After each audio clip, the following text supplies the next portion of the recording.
자리에 앉으시면 되겠습니다. 우리 오늘 같이 말씀 온라인 그리기 시간입니다. 같이 말씀은 사도행전 1장 6절에서 11절 말씀입니다. 사도행전 1장 6절에서 11절 말씀.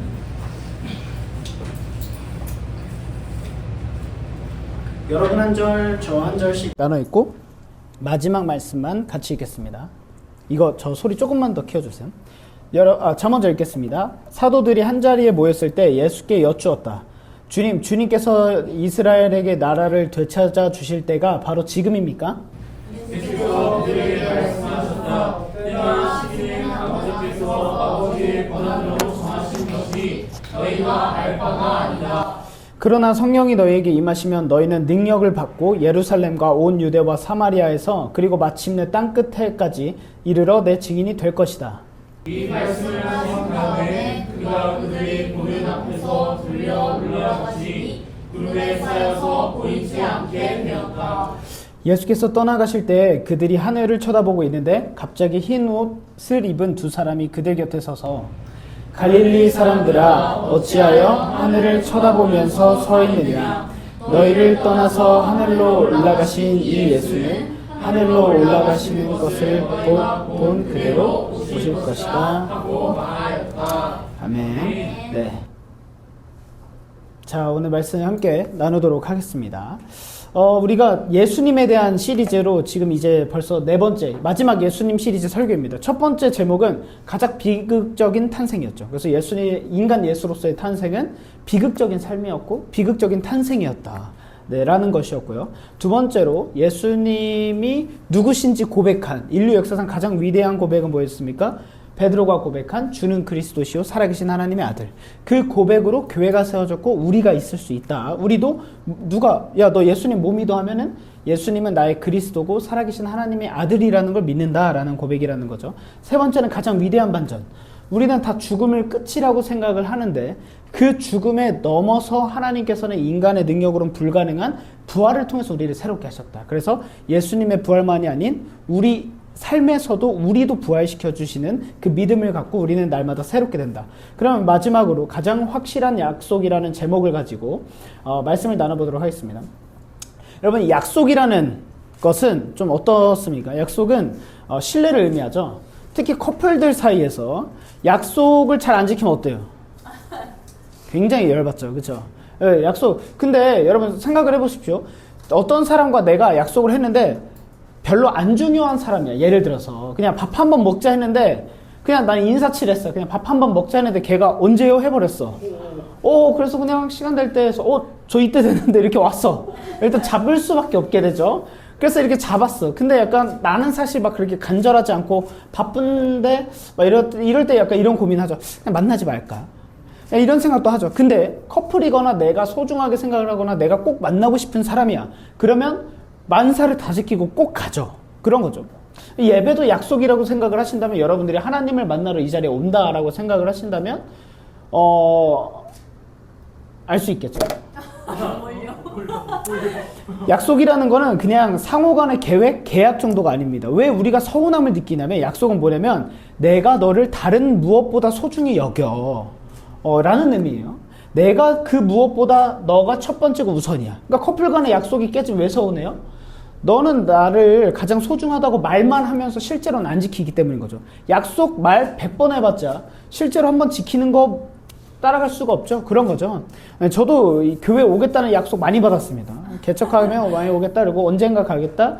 그 언젠가 주님 다시 오실 때까지 오지 않을 친구들도 있겠다라는 느낌도 느끼고 있죠. 약속은 다 합니다. 근데 여러분 우리 기독교인들에게는 이 약속의 의미는 좀 달라요. 무슨 약속의 의미가 있냐면 사람 사이에 하는 약속이 있지만 예수님께서 우리에게 남겨주시고 가신 가장 확실한 약속이 하나가 있습니다. 그것을 오늘 말씀을 나눠볼 텐데 그것을 좀 어려운 말로는 재림이라고 하고 쉽게 다시 생각을 하면 다시 오신다라는 뜻입니다. 다시 오심. 그거에 대해서 함께 나눠보도록 할게요. 저는 우리가 이제 예수님이 처음에 오셨지만 하늘나라로 올라가셨죠. 그 다음에 언젠가 다시 오신다고 우리는 기독교인들 믿습니다. 저는 어렸을 때 중학교 때부터 좀 그런 생각도 있어요. 저 약간 나름대로 나는 약간 특별해 이런 뽕에 약간 초등학교 때부터 취해 있었어가지고 난 남달라. 난 특별해. 그래서 제가 지금 생각해보면 진짜 얼마나 형들이 어이없었을까 싶은데 이상한 근자감이 많았어요. 그래서 저희 그 이제 형들한테 제가 어릴 때 이제 동네 형들하고 많이 놀았는데, 형, 나는 왠지 우리가 다 같이 비행기를 탔는데 비행기가 추락하면 다 죽는다고 하잖아. 근데 왠지 나는 그래도 나 혼자 살 것 같아. 이런 얘기를 형들한테 했어요. 형들이 진짜 뭐 미친 거 아니야? 약간 우린 죽는다라는 거야? 약간 재수 없었겠죠. 그러니까 뭔가 이상한 근자감이 있었어요. 나는 뭔가 다 죽는 우리나라 인류의 핵폭탄이 떨어져서 왠지 나는 살 것 같은 이런 진짜 미친 근자감이 있는 거죠. 예, 그런 게 있어요. 그리고 또 한 가지 제가 이제 중학교 때 친구랑 얘기했던 게 나는 왠지 내가 살아계실 때 예수님 오실 것 같아. 예, 이런 생각들이 있었어요. 예. 초대교회 때는 예수님이 다시 오신다라는 걸 진짜 본인들이 제자들이 살아있을 때 오실 거라고 믿고 있었죠. 그래서 정말 더 간절히 복음을 전했죠. 근데 하나님이 그런 마음으로 복음을 전하기 위해 사용을 하신 것인데 지금으로부터 이제 2000년이 지났죠. 2000년이 지나서까지 안 왔다 보니까 우리한테는 이 예수님이 다시 오실 거라는 믿음과 신앙이 많이 무뎌져 있습니다. 그러면 우리 기독교인들이 오늘날 우리 크리스천들이 우리날 우리 청년세대 여러분들이 어떻게 예수님의 재림에 대한 마음을 품고 해야 되나 라는 생각을 해보시면 좋겠습니다. 제가 가끔 청년들을 만나는데 이런 얘기를 할 때가 있어요. 그러니까 예수님 믿는다고 하는 신앙생활 하는 친구들이 인생이 너무 힘들어서 예수님 빨리 오셨으면 좋겠다고. 저도 그런 얘기 종종 하거든요. 힘들면 나 예수님 빨리 오셨으면 좋겠다. 그냥 내일 오셨으면 좋겠다. 막 이런 거 있잖아요. 그래서 다 끝나는 거니까. 내가 죽을 수는 없으니까. 근데 제가 어디서 무서운 말 들었어요. 제가 어떤 이제 친한 동기 목사님 형에게 예수님 빨리 오셨으면 좋겠다 했는데 그 형이 이러는 거야. 야, 니 그 말 우리가 그런 얘기 한마디 할 때마다 예수님 오시는 거 5년 늦춰진대.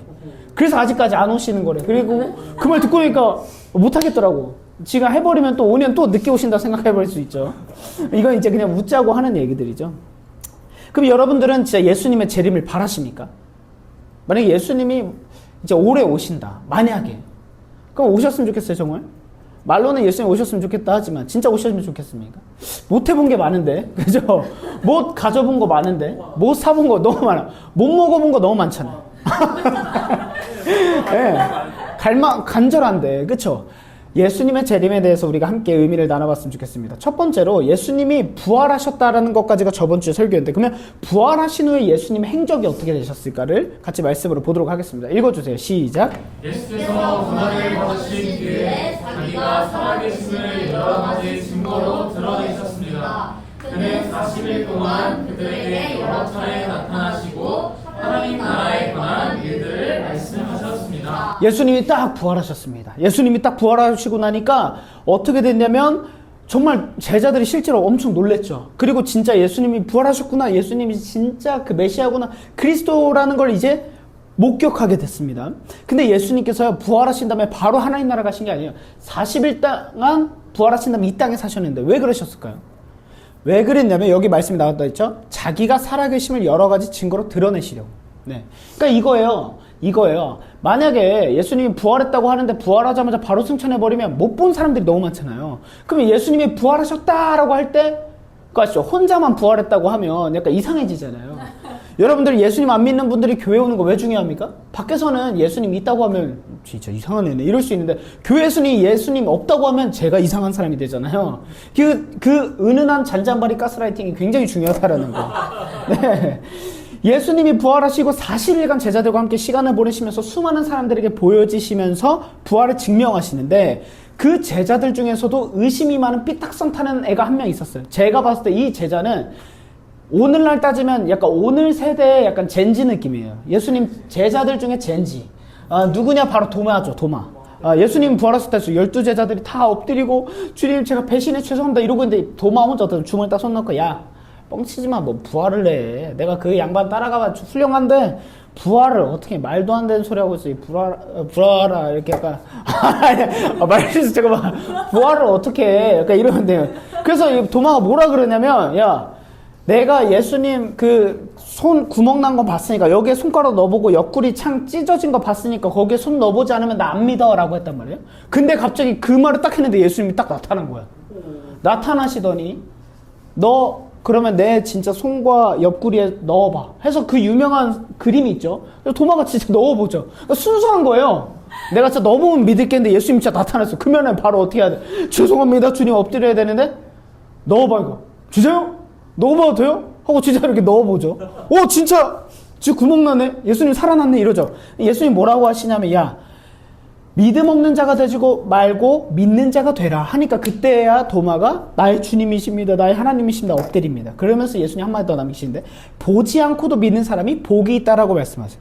여러분 우리는 엄청난 복이 있는 자들 아세요? 사실 12제자들보다 더 복이 있어요.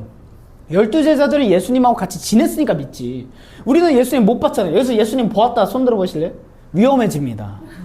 네, 좀 위험해질 수 있어요. 영상 나오고 있기 때문에 나눔처치에 이단이 있다 이렇게 될 수도 있게 되는 거죠. 예수님을 보지 않고 믿는 것이 믿음이라고 예수님이 칭찬해 주셨죠. 왜냐면 제자들 이후에 수많은 이제 2000년의 역사를 통해서 우리는 다 예수님을 못 보고도 믿잖아요. 그러니까 우리가 더 복되다라고 예수님 칭찬해 주신 거예요.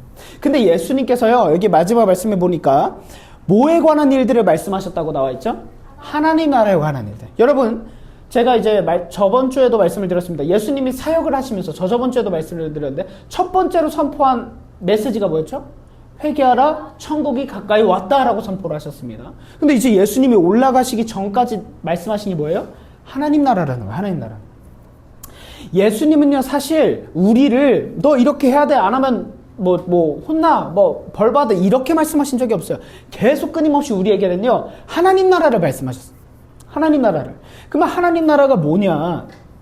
우리 그리스도인들은요, 현대 여러분들 지금 우리 세대의 그리스도인들은요, 어떤 삶을 살아가는 그리스도인이냐면 이 땅을 살면서도 하나님 나라를 누리며 살아가는 그리스도인이 우리입니다. 그러라고 예수님이 오셨으니까. 그럼 하나님 나라가 뭐냐?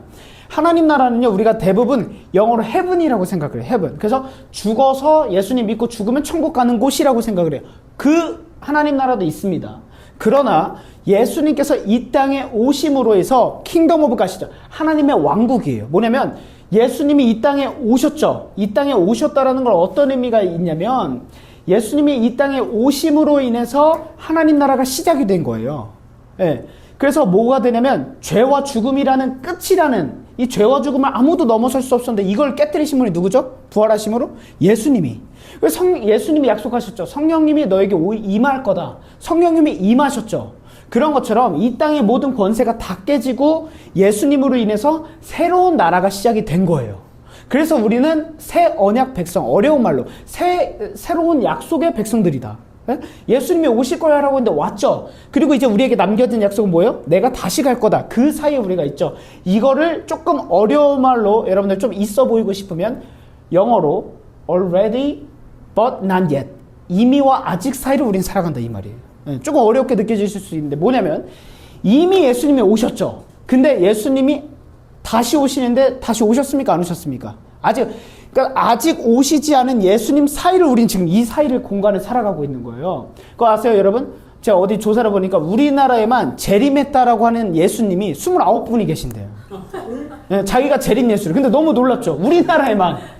신기해요. 그러니까 어디 가서 내가 재림 예수요 하면은 29분 중에 한 분이시구나. 저분은 저렇게 생기셨네. 또 다른 데 가보십시오. 저분은 28번째네. 근데 좀 얼굴이 서로 다르게 생기셨네. 신기하잖아요. 어떻게 자기가 재림 예수라고 해요. 근데 그걸 믿는 사람들이 있다는 거죠.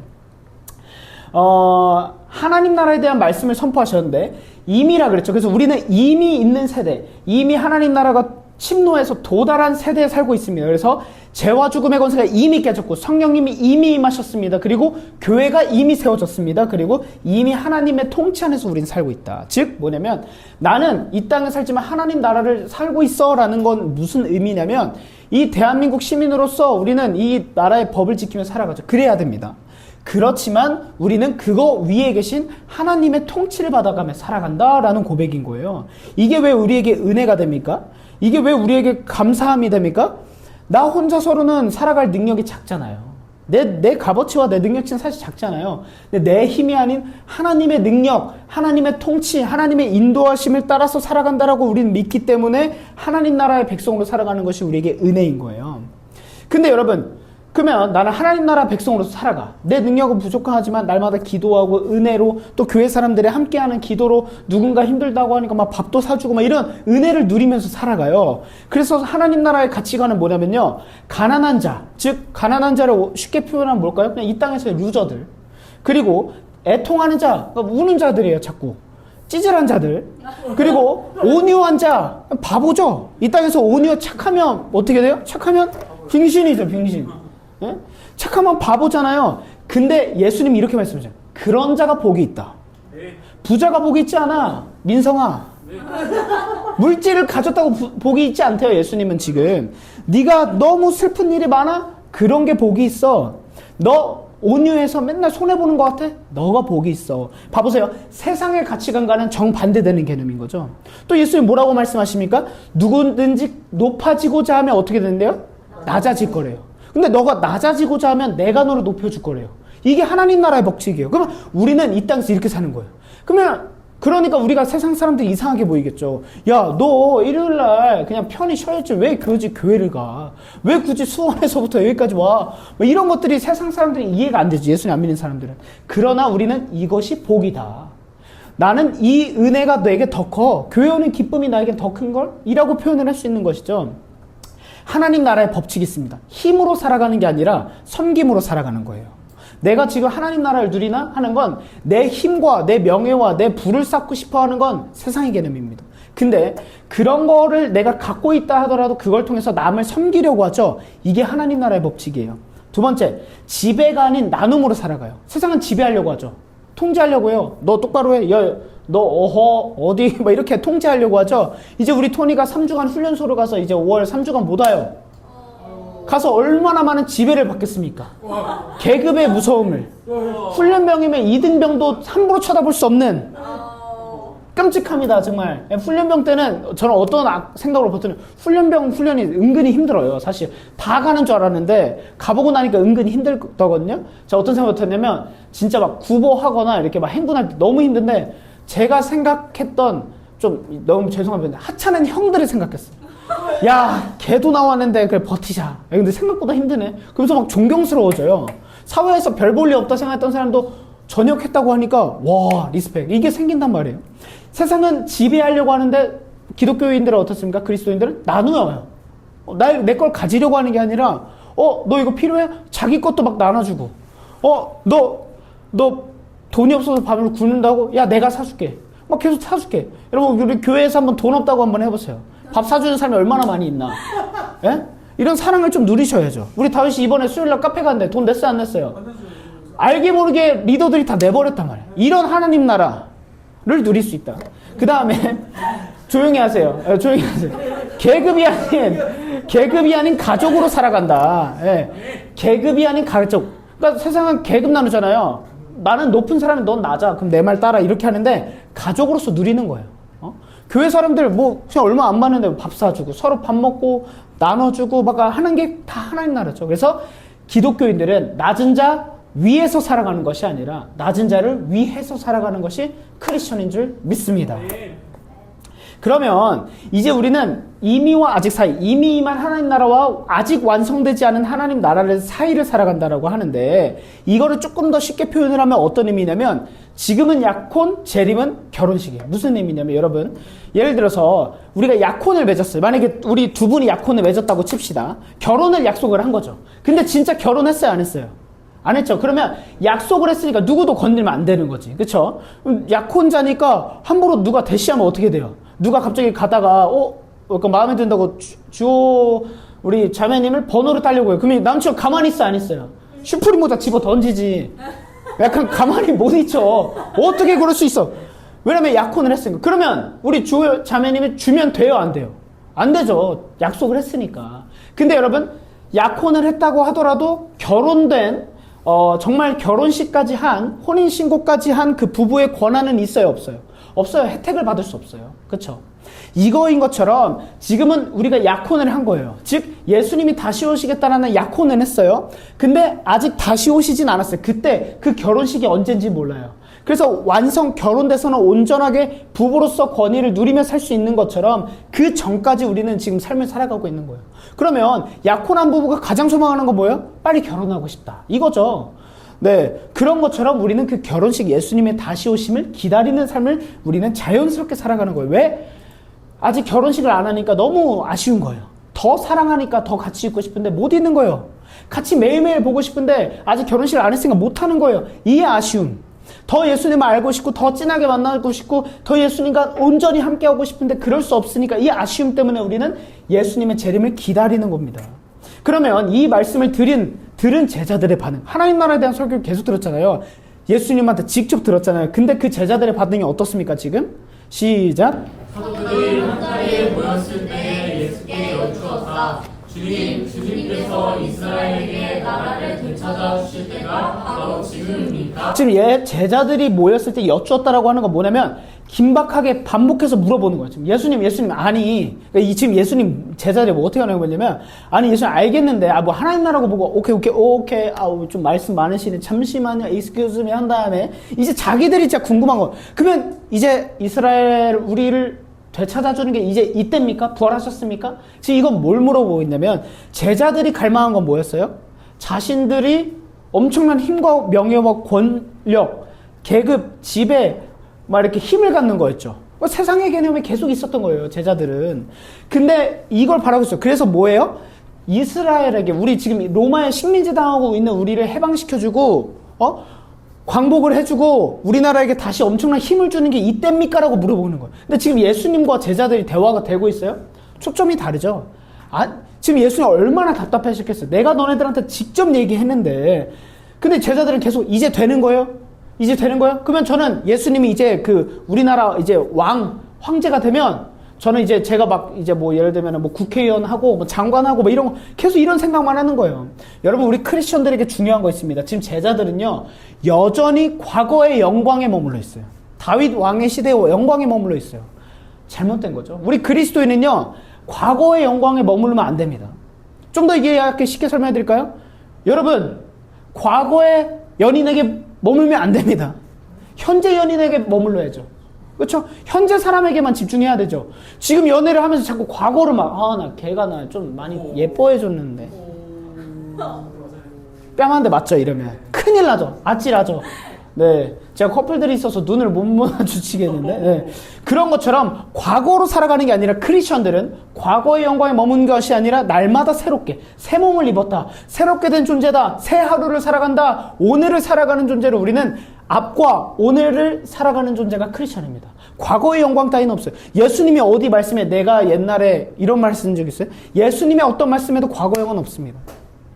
현재형과 미래형만 있을 뿐입니다. 우리 크리스천들은 미래를 바라보며 나아가야 된다라는 거예요. 그러면 이제 진짜 그 하나님 나라는 언제 완성될까요? 그것이 7절에 나와 있습니다. 읽어보겠습니다.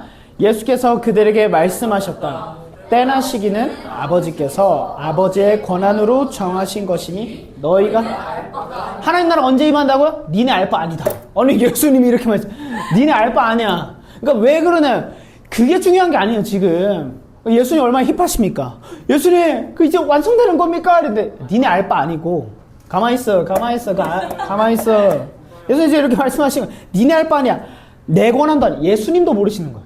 하나님의 권한이다 라고 지금 열명을 하고 있네요. 여러분, 이 기독교에서 많은 사이비가 있어요. 그죠? 예수님 29분이라시잖아요. 근데 이분들이 어떤 거에서 결국 멸망한 줄 아세요? 그 사이비들이? 많은 사이비들이 생겼다 사라지는데, 많은 사이비 종교들이, 교주들이 있었다 없어지는 이유가 있어요. 왜냐면 결국 이 사이비들이 어디까지 가냐면, 결국 본인이 예수님인 걸 증명하려면 이 세상의 종말을 자기가 선언해줘야지 성경의 말처럼 끝나는 거예요.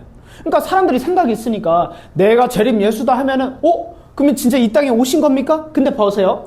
예수님이 이 땅에 어떻게 오신다고 약속을 성경에 돼 있냐면, 구름 타시고 이 땅에 온 세상 사람들이 다 보는 앞에서 내려오신다 그랬어. 그죠? 그러면 이게 증거잖아요. 그러니까 이게 이루어져야 진짜 재림 예수인 거잖아요. 그러니까 그러면 그 사이비 교주가 내가 재림 예수다 하면은 왜 이 땅에 오셨습니까? 하면 내가 미리 너네를 사랑해서 왔다. 근데 이제 내가 다시 하늘에서 내려올 거야 라고 할 건데, 그건 성경에 증거가 돼 있으니까. 그러면 언제 내려오십니까? 완전히 언제 내려오십니까? 라고 했을 때, 구름 타고 온 세상이 보는 사람들 앞에서 지구의 종말은 언제입니까? 라를 물어볼 때 명확하게 얘기해 줄 수 있어야 되죠. 지가 재림 예수니까. 그래서 다미선교회라는 어떤 한 사이비 종교가 있었어요. 거기서 어떻게 설명했냐면, 92년 10월 28일 날 예수님이 오신다라고 선언을 했어요. 엄청 구체적이죠. 92년. 제가 4월 18일 생이니까 이 땅에 없을 뻔했습니다. 여러분들은 엄마 아빠 뱃속에서. 네. 근데 딱 선언을 해가지고 그때 어느 정도로 화제였냐면 막 방송 3사가 진짜 영상까지 찍고요. 그 예배 현장가 약간 완전 부흥회 같이 막 뜨거워요. 막 방언하고 바바바바바바 하고 막 쓰러지고 막 이런 현장이었어요. 그 현장이. 그래서 막 방송이 취재진 했어요. 12시, 그러니까 11시 59분 딱 12시에 오신다 그랬어요. 그래서 이제 점점 막 진짜 사람들도 분주해지고 막 품절 사태 나타나는 거죠. 59분 됐네? 야, 이제 진짜 오시나 보다 하고 막 거기 기도하던 사람들은 막 뛰고 막 난리 난 거예요. 이제 오신다! 그래서 어떻게 했냐면 거기 있으니까 어떻게 돼요? 전 재산 다 팔고 들어가죠. 전 재산 다 팔고 그 교주한테 바쳐요. 왜냐면 돈이 필요가 있습니까? 없죠. 가족들도 버려요. 나만 올라가면 된다 이거. 나만 이제 하나님 나라 다 끝인데 내가 가져서 뭐해? 집에 있던 거 재산 다 팔고 막 빚내고 다 해가지고 교주한테 잘 보이려고 뭐든 더 하고 빚내서 뭐 하고. 왜냐면 빚 내는 게 이득이죠. 어차피 안 갚으면 되니까. 그러고 있다가 59분에서 띵 하고 12시 딱 되는데 갑자기 빠바바 아무 일도 안 일어나요. 한 멍 때리면서 한 2, 3분 기다리셨겠죠. 한 5분, 10분 지나니까 이게 다 당황한 거예요. 이 교주도 당황한 거죠, 이거. 도망갔겠죠. 그거까지 제가 잘 모르는데. 근데 이제 슬슬 그 방송에 보면 웃긴 게 그 유튜브에 치면 나와요. 다미성에 치면은 약간 이렇게 머리 긁적긁적 하면서 한두 명씩 나와요. 취재진들이 막 인터뷰를 해요. 그러니까 어떻게 된 겁니까? 왜 재림뉴스 다시 안 왔습니까? 이렇게 놀리죠.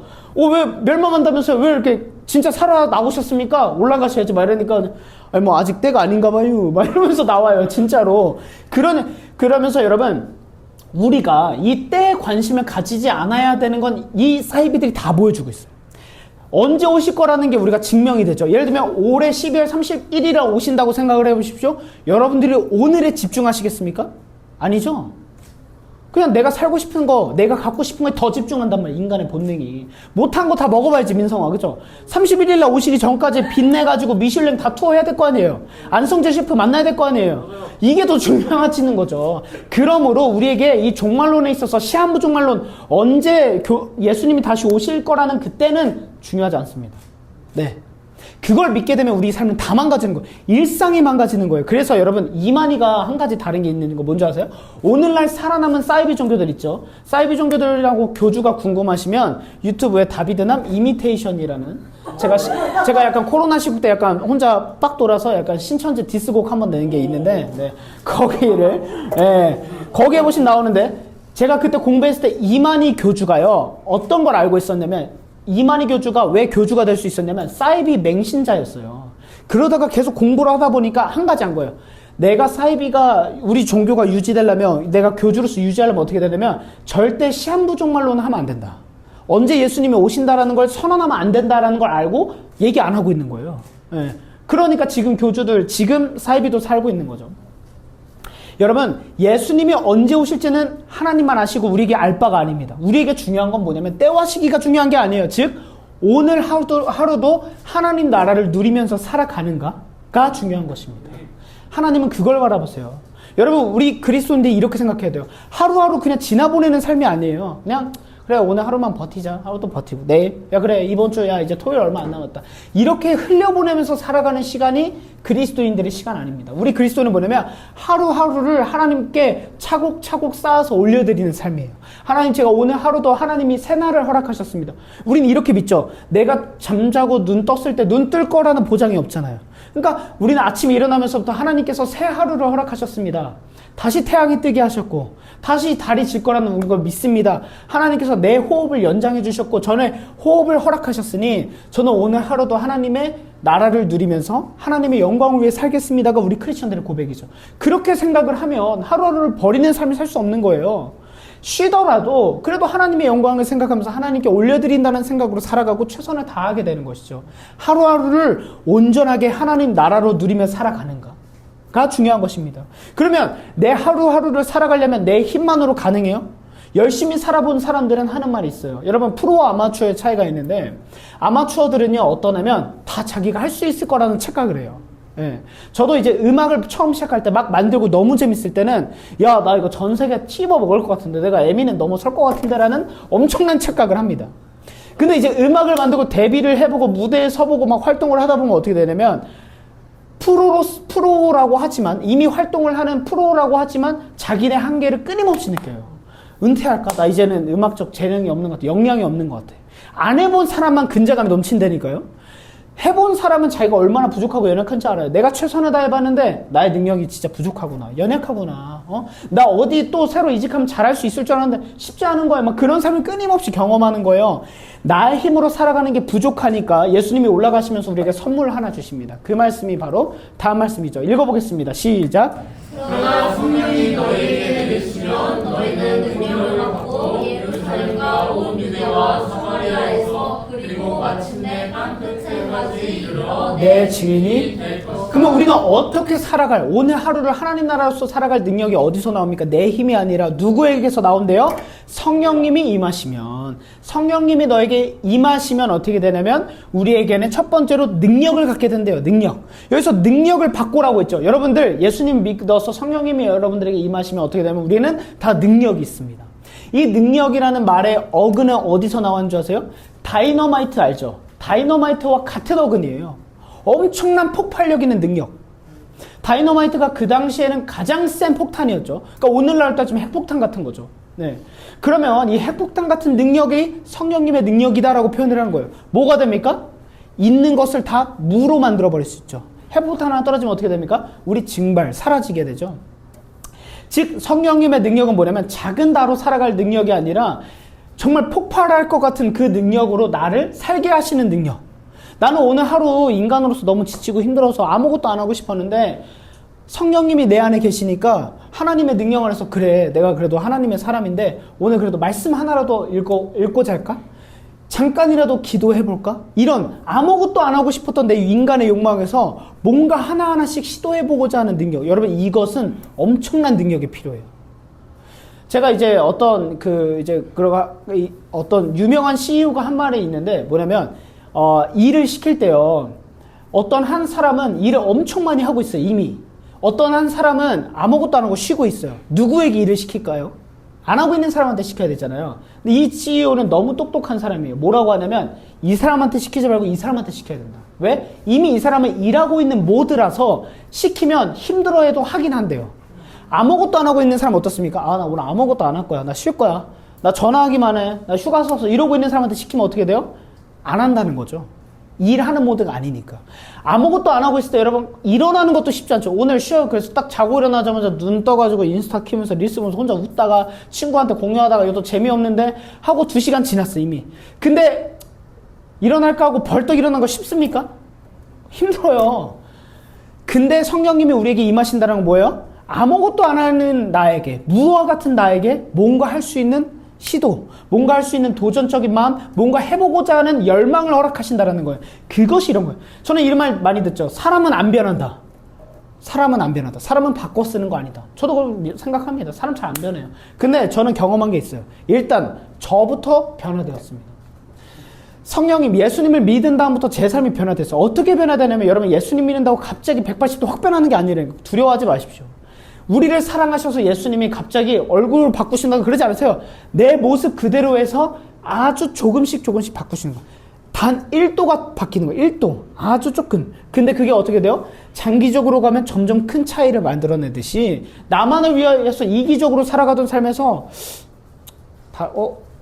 우리 교회 누구 생일이네? 그냥 선물 하나 줘볼까? 엄청난 큰 변화를 나중에 일으키게 되는 거죠.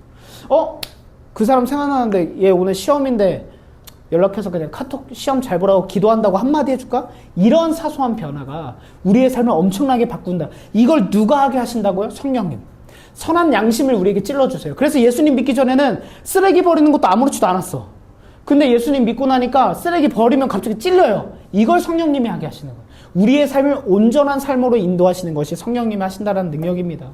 복음은 그 모든 사람들, 어떤 사람들도 다 바꿀 수 있습니다. 우리는 이걸 믿습니다. 두 번째는요. 증인이 된대요. 증인. 내 증인. 여러분 증인은 뭡니까? 증인은 본 걸 보았다고 사실대로 말하는 사람이죠. 우리 청문회가 있었죠. 그래서 수많은 증인들이 다가가지고 막 이렇게 했죠. 근데 너무 신기해. 한 사건이 있었는데 어떻게 말이 저렇게 다 다르지? 난 너무 신기하잖아요. 한 사람은 안 했대. 그러면 우리가 본 건 뭐지? 약간 이런 상황이 생기는 거죠. 그러니까 증인이 중요한 거죠. 수많은 증인들이 일관된 증언을 하느냐. 여러분 어떤 정말 제가 정확한 기억은 안 나는데 어떤 미국에 이제 어떤 무슨 장관급 되는 사람이 있었는데 이 사람이요 엄청난 미국의 보안 기밀 문서를 가지고 있었다가 그것을 이제 이렇게 드러나게 되면서 깜빵에 가게 됐어요. 이 사람이 엄청 훌륭한 사람이었던 사람인데, 근데 이 사람이 깜빵에 가서 할 게 없으니까 뭐 했냐면 성경을 읽다가 이 사람이 어떤 부분에서 예수님 믿게 되는 줄 아세요? 자기가 미국의 초엘리트들 10명만 알고 있는 그 비밀 사항을 유지하다가 누구 한 사람이 쫄려서 이 기밀을 유지해가지고 드러나서 깜빵에 간 거거든요. 근데 이걸 경험해봤잖아요. 인간은 비밀을 온전히 지킬 수 있다 없다? 없다. 겁나면 다 팔아버린다를 느꼈잖아요. 뭐 피동맹해도 다 팔잖아요. 근데 자기가 생각했을 때 12제자가 예수님이 부활했다고 말하는 것이 죽을 때까지 안 변했죠. 이 사람은 여기서 충격을 먹은 거예요. 이 10명도 목숨이 담보가 돼 있지 않은 사람도 거짓말을 하는데 이 12제자들은 심지어 다 순교했잖아요. 죽었잖아요. 그렇죠? 베드로는 난 예수님처럼 십자가에 죽을 수 없다 해서 거꾸로 십자가에 매달려 죽고 다 죽었지 않습니까? 예수님을 때문에 죽게 돼. 근데 이 사람이 이게 신기한 거야. 아니 어떻게 저 사람들은 예수님이 부활했다라는 말을 어떻게 믿어? 근데 자기 목숨을 버려가면서까지 그 팩트를 지켰죠.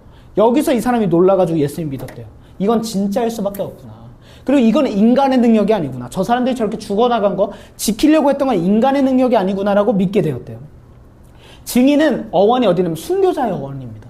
죽기까지 내가 예수님을 위해서 살아가는 거. 근데 여러분 한 가지 이유가 있어요. 이런 거 있죠. 교회 열심히 다닌다면 저도 군대에서 많이 다녔는데 군대에서 전 예수쟁이로 불렸거든요. 야 예수님 있어? 증거 대봐. 예수님 증거 대봐. 내 눈앞에 보여주면 믿을게. 속으로 야 예수님 네 앞에 나타나면 죽어 이 선임아 이런 생각이 들지만 직접 할 수는 없으니까. 근데 여러분 예수님의 증인은 이제 누구입니까? 우리예요. 예수님은 이 땅에 완전히 오시기 전까지 누구도 예수님을 볼 수 없죠. 그러니까 내가 증인이 돼서 내가 예수님을 증언하는 사람이 돼야 되는 거예요. 전도는 누가 제일 잘하는 줄 아세요? 교회 열심히 다니고 있던 사람들 전도 못해요. 이미 안 믿는 사람들보다 믿는 사람들하고만 많이 어울리거든요. 근데 예수님은 안 믿다가, 그러니까 교회를 안 다니다가 교회 온 사람들이 전도예요. 도영이 여기 어디 갔어요, 근데? 화장실 갔네요. 네. 도영이 우리 교회 다닌 지 얼마 안 됐는데 막 친구들한테 가가지고 지나가다가 저 얼마나 민망하냐면 같이 둘이 가고 있는데 나 모르는 사람한테 자꾸 절 소개시켜줘요. 안녕. 우리 목사님이야. 다비드 목사님 랩하는 분이야. 그럼 제가 얼마나 민망해요. 안녕하세요. 괜히 뭔가 괜찮은 척 해야 될 것 같고. 그래서 모자 쓰고 못 가겠어 학교를 걔 때문에. 도영이 때문에. 상담하자고 얼마나 많이 불러내는지. 예수는 안 믿는 사람들이 이 증인의 삶을 더 살 수 있는 것이죠. 여러분 그러면 이 증인의 삶은 어디서부터 살아야 됩니까? 여기에 굉장한 의미가 담겨 있어요. 어디서부터 시작이 되죠? 예루살렘, 온 유대, 사마리아 땅끝. 우리 이거 많이 지나쳤죠. 이게 어떤 의미냐면요. 예루살렘은 복음의 시작점이에요. 제자들의 삶의 현장, 제자들이 당시에 있었던 곳이죠. 예루살렘에서부터 내 증인이 되라는 건 뭐냐면 예루살렘에서부터 복음, 나를 전하는 증인이 되라는 건데 이걸 현대적으로 보면 어떤 의미냐면 여러분들이 있는 집, 가정, 학교, 직장에서부터 예수님의 증인이 되라는 거예요. 쉽습니까? 어렵습니까? 어렵죠. 예.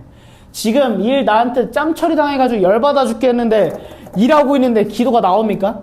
기도고 뭐고 하나님 살아계시면 저 양반을 좀 쳐주십시오. 이게 나오지. 그러나 예수님이 요구하시는 건 뭐예요? 아니야. 그러지 말고 너 억울한 거 당해도 돼. 내가 다 알아. 하나님 나라의 법칙. 계급에 눌려도 돼. 괜찮아. 그냥 너가 더 나눠줘. 왜? 너는 이미 사랑을 받은 자잖아. 너 아프고 힘든 거 내가 위로할게. 내가 너 주변에 있는 크리스천들, 나를 믿는 사람들에게 마음의 감동을 줘서 널 위로하게 할게. 우리는 그래서 순종을 해야 되는 거죠. 그런 마음으로 살아가게 하는 거죠. 두 번째, 온 유대는 어디입니까?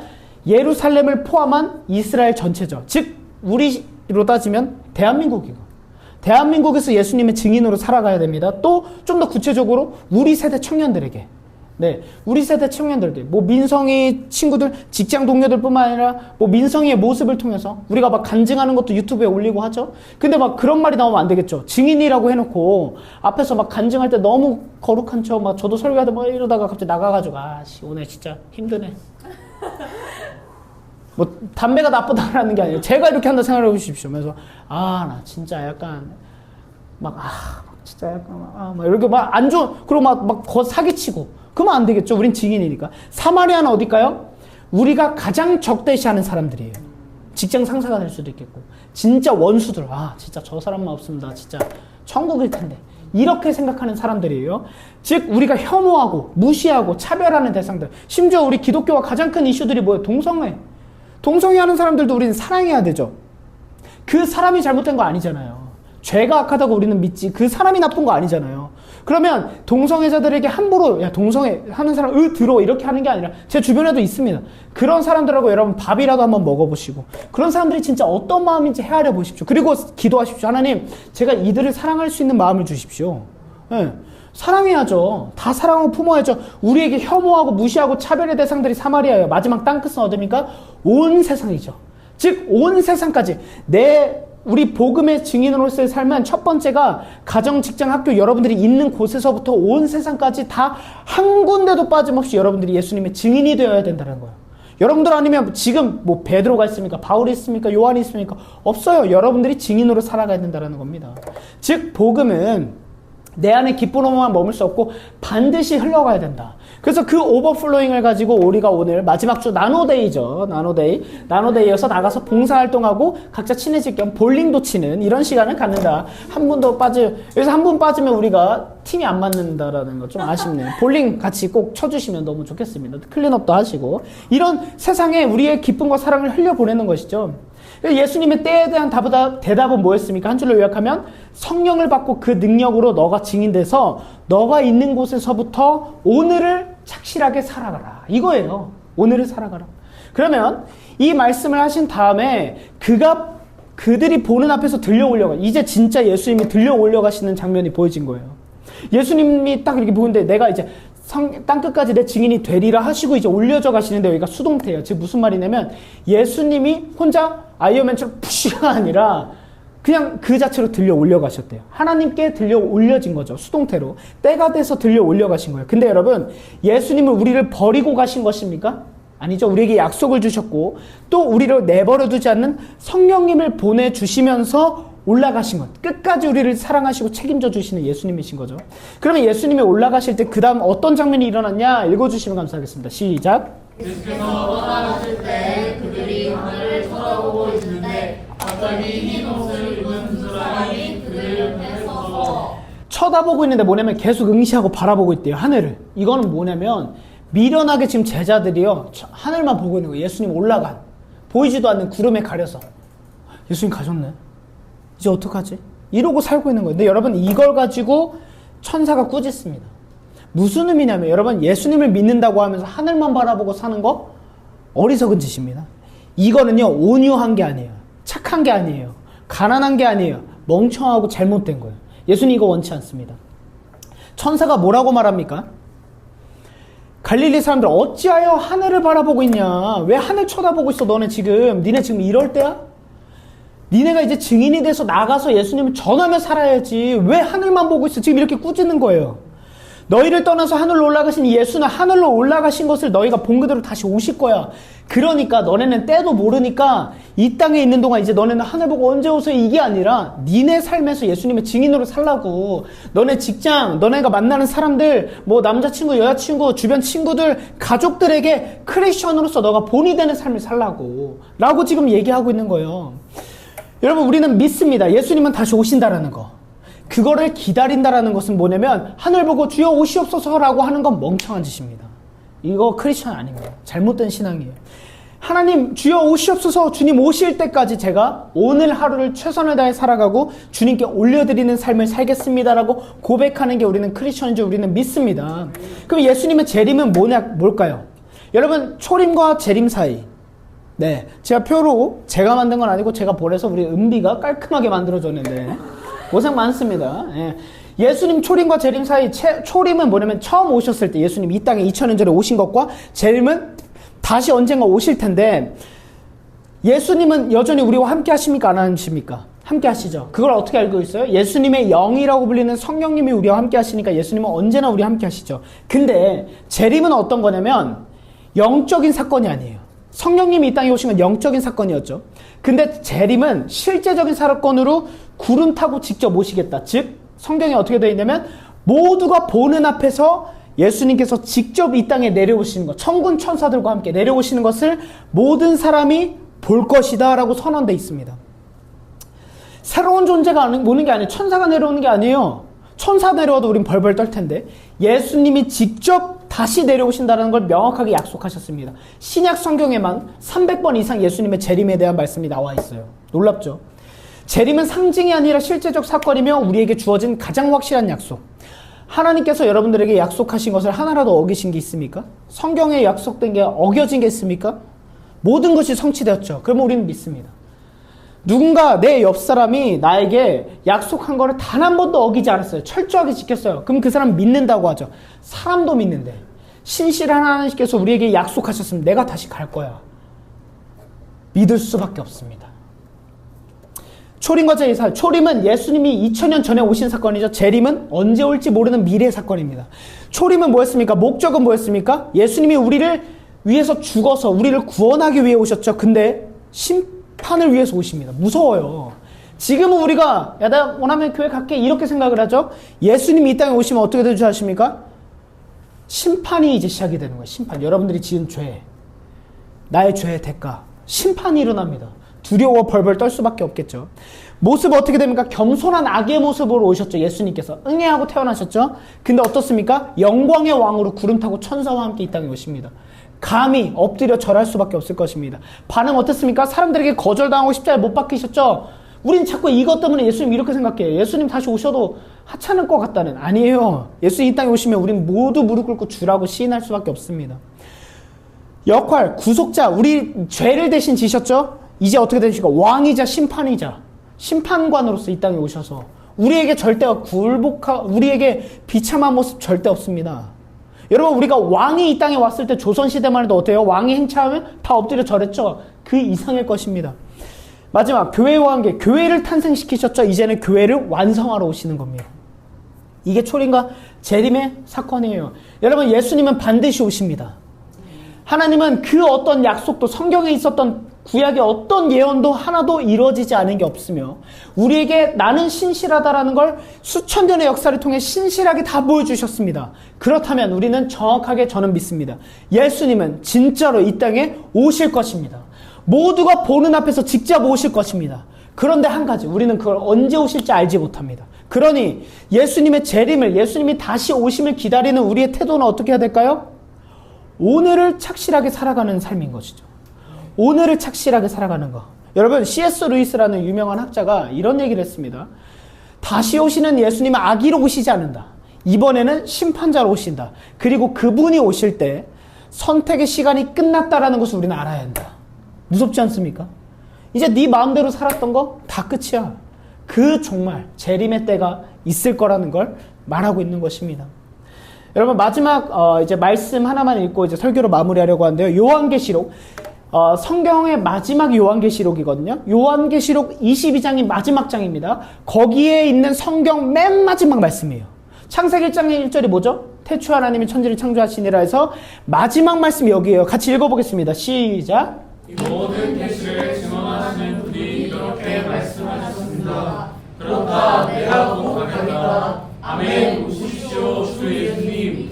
주 예수의 은혜가 모든 사람에게 있기를 빕니다. 아멘. 예수님 오시겠다고 마지막까지 예언되어 있고 약속되어 있고 말씀하시고 하늘로 올라가셨습니다. 예수님은 다시 오실 것입니다. 그러나 우리는 알지 못하니 오늘을 어떻게 살아가야 된다고요? 예수님의 증인으로서 하나님 나라로 살아가야 된다는 거. 좀 손해봐도 괜찮습니다. 좀 손해봐도. 좀 손해봤는데 너무 억울하십니까? 저한테 연락하십시오. 제가 밥 사드릴게요. 네. 저 요즘 맛집 많이 알았습니다. 네? 저 우리 두 분도 밥 먹기로 했고, 또 오시면, 네, 밥도, 제가 밥 잘 삽니다. 네. 오. 얼마나 더 사야 되니? 네. 마지막으로 같이 이 문장 읽고 말씀 마무리하겠습니다. 시작. 그날을 기다리는 자는 다르게 삽니다. 네. 반주 한번 해주시면 감사하겠습니다. 여러분, 신앙생활은요, 무슨 생활이냐면 예수님이 다시 오실 때까지 새롭게 된 내가 그날을 기다리면서 오늘 하루를 예수님이 다시 오실 것처럼 사는 거예요. 최선을 다해서. 네. 좀 손해봐도 하나님 나라의 법칙으로 계급으로 살지 않고 힘으로 살지 않고 나누고 베풀고 손해 좀 당해주고 멍청하다는 소리 좀 들으면 어떻습니까? 저는 군대에서 이제 예수님 믿는 사람이고 예수쟁이로 불리니까 뭘 했냐면 수요 예배를 드리기 위해서 수요 예배 시간에 근무가 걸리면 선임한테 제가 새벽 근무 서겠습니다 이랬어요. 왜냐면 난 수요 예배 드려야 되니까. 새벽 근무가 군대에서 제일 헬이에요. 자다가 자다가 다시 일어나서 근무 선 다음 다시 자요. 엄청 피곤하거든요. 2시간. 근데 약간 이동하는 시간까지는 거의 2시간 반을 날려요. 그러면 자다가 새벽에 2시간 반 이렇게 서가지고 겨울이면 진짜 겁나 추운데 이러고 있다가 들어와서 자면요. 너무 피곤해요. 다음날이. 그러면 저는요. 예를 들면 뭐 근무가 이제 안 짜여지면 뭐 이틀 아니면 3일에 한 번씩 새벽 근무가 돌아간다 하면은 저는 제가 일부러 주일 예배를 드려야 되죠. 수요 예배 드려야 되죠. 이러다 보니까 그 시간을 제가 대신 해야 되다 보면 어떻게 해야 되냐면 새벽 근무를 더 많이 서야 되는 거예요. 남들보다. 남들은 일주일에 뭐 2-3번 쓸 때 저는 4-5번 어쩌면 매일 서야 될 때도 있었어요. 감내했습니다. 왜요? 나는 예수님을 사랑하고 예수님을 예배하는 자리에 빠질 수 없으니까. 선임들이 그러잖아요. 야, 이 예수쟁이야. 저한테 대놓고 예수쟁이라 하니까. 예수쟁이가 예수님 말고 내가 피곤하다고 타협해버리면 어떻습니까? 안 되죠. 여러분들 한 명도 빠짐없이 안타깝게도 예수쟁이로 부름받았습니다. 왜냐? 여러분들이 있는 곳에서 여러분들이 예수님을 증인하는 분은 여러분들밖에 없으니까. 그러면 여러분들의 삶에 날마다 하나님 나라를 누리며 살아가기 주님의 이름으로 축복합니다. 근데 한 가지 소망이 있죠. 내 힘은 약하잖아요. 넘어지고 실패하고 안 되잖아요. 근데 내 힘으로 사는 게 아니라 누구 힘으로 산다고요? 우리는 성령님의 힘으로 능력을 받아서 증인된 삶을 살 수 있게 불러주셨다고요. 근데 연약해요? 걱정하지 마십시오. 아직 여러분들이 제가 우리의 신앙으로 살아갈 실력이 어린아이 같다면 그냥 하나만 순종해도 되는 거예요. 말씀 한 번만 읽어도 되는 거예요. 기도 한 번만 해도 되는 거예요. 하나님 도와주십시오. 한 번만 외쳐도 하나님 기뻐 받으신다. 하나님 여러분들이 큰 거 요구하지 않으십니다. 오늘 하루의 삶에서 작은 순종. 누가 생각이 나 연락 한번 해볼까? 하나님의 마음에 감동이 있을 때 하는 거, 순종. 이거 하나로 하나님 나라를 오늘 살아갔다는 거예요. 기도 한번 해야 되는데 진짜 너무하는 기도 언제 했지? 약간 거의 깜깜하네. 오늘 한번 하자. 단 10초라도 하나님 제가 너무 오랜만에 기도해요. 아니 진짜 죄송해요. 네. 앞으로는 좀 더 노력해볼게요. 이 기도라도. 네, 이게 바로 하나님 나라. 이 세상을 살더라도 하나님 나라를 누리며 사는 삶이 우리에게 주어질 수 있다는 겁니다. 제가 마지막으로 간증 하나 마칠게요. 제가 이번 주 수요일날 이제 머리를 잘랐는데 목요일날 이제 미용실 원장님이 이제 저에 대해서 아세요. 목사인 것도 아시고 래퍼인 것도 아세요. 저는 그걸 안 밝히는데 하필 이제 제 아는 동생 중에 이제 대관이가 또 말하는 거 좋아하는 애가 이제 걔가 소개해줘서 거기 미용실 갔는데 저에 대한 썰을 다 풀어가지고 이미 저를 알고 계시더라고요. 그래서 만나면 약간 저는 약간 또 아이고 혼자 있으면 되게 이렇게 내성적이니까 조용히 머리 자르고 아무 말 없이 가도 되거든요. 저한테 말 안 걸어주셨으면 사실 좋겠는데 말을 많이 걸어주세요. 막 이러고. 근데 그분이 갑자기 저보고 이러는 거예요. 저희는 기독교 집안이 아닌데 저희는 이제 불교 쪽 집안인데 좀 무당 같은 걸 많이 믿는다. 그래서 집에 부적도 이런 것도 많대요. 근데 이거 다 잘못된 거 아니에요? 저보고 그러시더라고요. 그래서 그쵸. 부적 왜요? 그랬더니 아니 근데 이제 할머니가 이제 혼수 상태시래요. 근데 할머니가 그런 걸 많이 섬기셨나 봐요. 신 이런 거를. 그러니까 할머니와 할머니한테 또 얘기를 들어서 가족들이 무서운 게 있는 거예요. 그래서 할머니가 돌아가시면 어떻게 되냐면 할머니 방에 있는 부적들과 그런 신전 같은 그런 물품들 있잖아요. 그런 걸 다 치워야 되는데 인간이 치우면 벌 받는다고 들었대요. 그래서 무섭다라는 거예요. 그러면서 이분이 이제 뭐라 그러냐면 근데 자기는 이런 걸 안 믿는데 근데 자기도 조금 무서운 마음이 있대요. 왜냐면 진짜 그래서 내가 벌 받으면 어떡하지라는 생각이 든대요. 약간 그 목사님이시니까 어떡하면 돼요? 이렇게 물어보시더라고요. 제가 어떡해요? 그래서 그래요? 그러면서 이제 제가 그러면 제가 생각을 했을 때 그거는 왜 그냥 미신이고 샤머니즘인지를 좀 설명을 해드려야겠다 싶어가지고 그러면 그거를 만약에 치우려면 어떻게 해야 된대요? 물어보니까 그 무당한테 1,000만 원을 줘야 돼요. 1,000만 원. 진짜 나빴죠. 아니 여러분 생각을 해보시죠. 할머니가 돌아가셔서 슬픈데 할머니가 돌아가셔서 그걸 치워주는 대가로 1,000만 원을 요구하더래요. 이미 할머니한테 얼마나 많이 뜯었겠어요. 그죠? 근데 돌아가서 1,000만 원 그러면서 뭐라고 하냐면 내가 이거 안 치워주면 신이 너네한테 옮는다. 니네 자녀들한테 옮아서 귀신 들려. 이렇게 겁을 주더래요. 제가 그랬어요. 근데 내가 오히려 그랬어요. 1,000만 원이 저희가 어딨어? 이러시길래 1,000만 원 싼데요? 네, 이랬어요. 네? 1,000만 원이 비싸지 않아요? 이러시더라고요. 아니 생각을 해보시죠. 신을 옮기는데 1,000만 원이 들면 신의 가치가 1,000만 원인 거 아닙니까? 싼데요? 생각보다 신 별거 없는데요? 네, 이랬어요. 그러니까 그런 거 같긴 하대요. 제가 가서 그럼 부적 제가 치워드릴까요? 제가 한번 벌 받아보겠다고. 그래서 저는 그런 거 안 무서워하고 원하시면 제가 이제 날 팔아먹은 대관이랑 같이 가서 치워드리겠다. 벌 받는지 안 받는지 한번 보셔라. 그리고 안 믿으면 예수님 믿으셔라. 우리 교회 나오셔라. 이렇게 얘기를 했어요. 근데 막 웃으시더라고요. 그러면 제가 이랬어요. 한번 생각을 해보시라고. 어떤 신이 이 땅에 내려와서 신이라는 존재가 사람을 괴롭히는 거는 그게 착한 신이에요? 나쁜 신이에요? 나쁜 신이죠. 근데 제가 예수님 믿는 이유가 하나가 있어요. 뭐냐면 우리 예수님은요, 모든 신들은 다 인간을 이용하려고 하죠. 부리죠. 근데 우리 신은요, 제가 믿는 예수님은요, 인간을 부리는 분이 아니라 우리를 위해 이 땅에 오신 분이에요. 그리고 그 예수님은요, 내가 너네들한테 벌 주기 전에 1,000,000원 내놔라고 하지 않으세요. 너는 그냥 나만 따라와 라고 말씀하세요. 그리고 오히려 이렇게 얘기하세요. 수고하고 무거운 짐진 자들아 다 내게로 와라. 내가 너희를 쉬게 하리라. 내가 너네를 구원해줄게. 너네 힘든 거 다 알아. 나도 겪어봤어. 내 안에만 거해. 너네는 나와 함께 온전한 삶을 살 수 있을 거야 라고 말씀하시는 분이 예수님이세요. 이걸 우리는 기쁜 소식이라고 하고 복음이라고 저는 이걸 믿어요 라고 설명해 드렸어요. 그분이 갑자기 그때 현타 오셨나요? 그러네. 아니 어떤 신이 1,000,000원 갖고, 그래서 내가 그랬어. 신이 그러면 1,000,000원 딱 주면 신이 1,000,000원을 받고 사라지고 딴 데로 가나요? 아니면 그 무당이 받고 개꿀이라고 할 거예요? 그런 것 같대요. 어쩐지 자기가 갔더니 그 무당이 스님이라고 했는데 벤츠 타고 다니더래요. 겉보세요. 예? 그거 받아, 그거 다 아닙니다. 그 부적 제가 찢어드리게 불태워드릴게요. 이렇게 얘기를 했어요.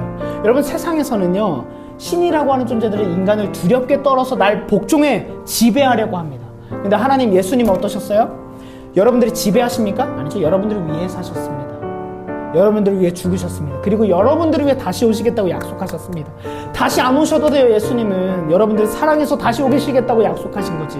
우리는 그 믿음을 믿고 언제 오실진 모르겠지만 그날이 주님 다시 오실 때까지 오늘 하루를, 다시 내일 허락될 하루를 하나님 나라를 누리며 성령을 받았으니 성령의 사람으로 예수님의 증인으로 살아가는 여러분들에게 주님의 이름으로 축복합니다. 그날을 기다리는 자는 오늘을 다르게 사는 줄 믿습니다. 이 시간 한 번만 기도하겠습니다. 하나님,